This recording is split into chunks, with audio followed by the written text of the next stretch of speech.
it's quite a broad question, but what's probably the most common symptom that you see people, your clients, people you've worked with have? What's the most common kind of thing that you would say is a starting point to work on?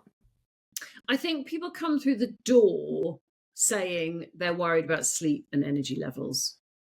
So, especially because of the type of client I attract, they're normally pretty fit and active, similar sort of age. And I seem to have an awful lot of men. We've laughed about this before.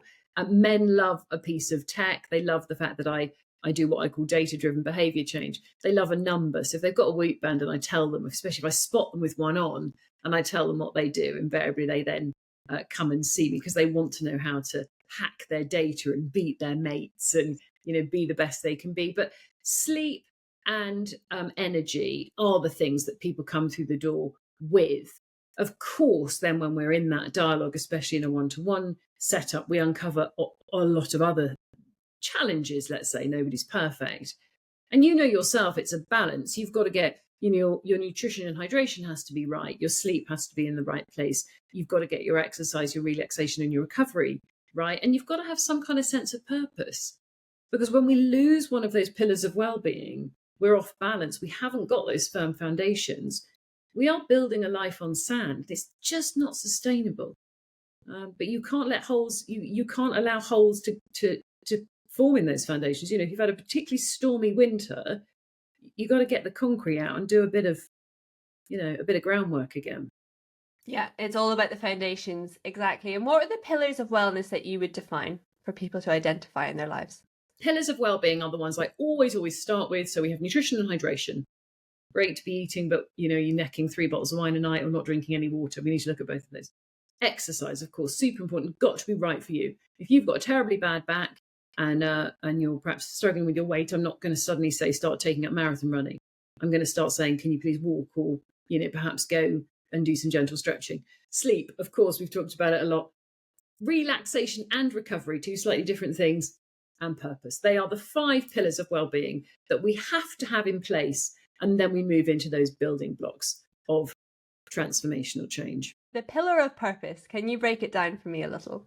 Can I break down my purpose in life? I mean, this is so personal, isn't it? What's your purpose? Or the definition of it. Yeah.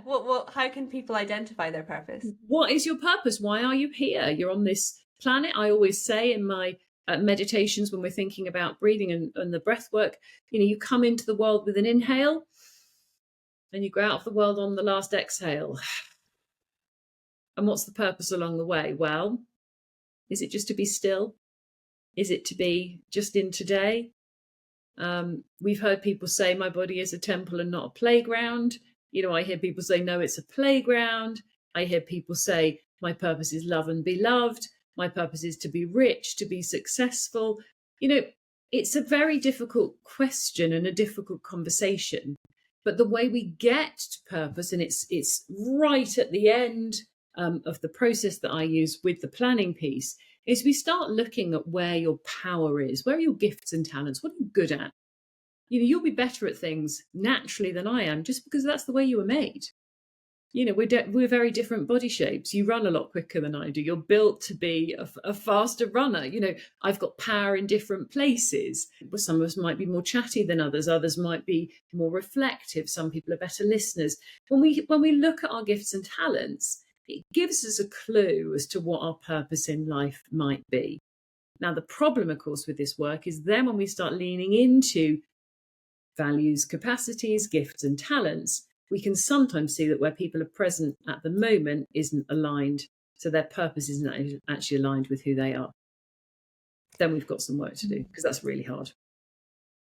I kind of think of the Maslow's hierarchy of needs, which I remember looking at in school, and it's always stuck with me because you have that top of the triangle, which is, it's always nicely laid out with different colours. I think there's 5 levels. Maybe it's the 5 pillars, to be fair.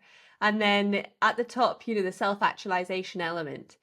And if you don't have that, you may have your shelter, your food, your sleep, your safety, but you don't have that purpose. You go through the motions, you go through the movements, you feel that kind of emptiness. And I think it also accumulates over time. Where is the meaning? Where are the meaningful conversations? Where is the depth that is that connection with people, which I think in the modern world, we're really lacking that depth, that connection, that meaningful conversation, or even, someone saying, "Hi, Lindsay," not just, "Oh, hiya," like recognizing your name, looking you in the eye. It's all of these little things that actually, without that, I'm not saying it's leading to purpose, but it's leading to feeling more human, which then leads to a bit more of a feeling that you then can go and become an amazing artist or just enjoy painting on the canvas, which will lead to then the outlet of your creative talent and your creative interests. And it doesn't always need to be talent, it's actually just passion. What are you passionate for? I think there's so much of a lacking of passion for things, and it doesn't actually have to be linked with talent or making you a complete millionaire or whatever. You can just enjoy a little watercolor in the evening. But it is that link that's so important, and it's almost, although it's the last part of this Maslow's hierarchy of needs, or the last pillar that you work towards, it's definitely not least important.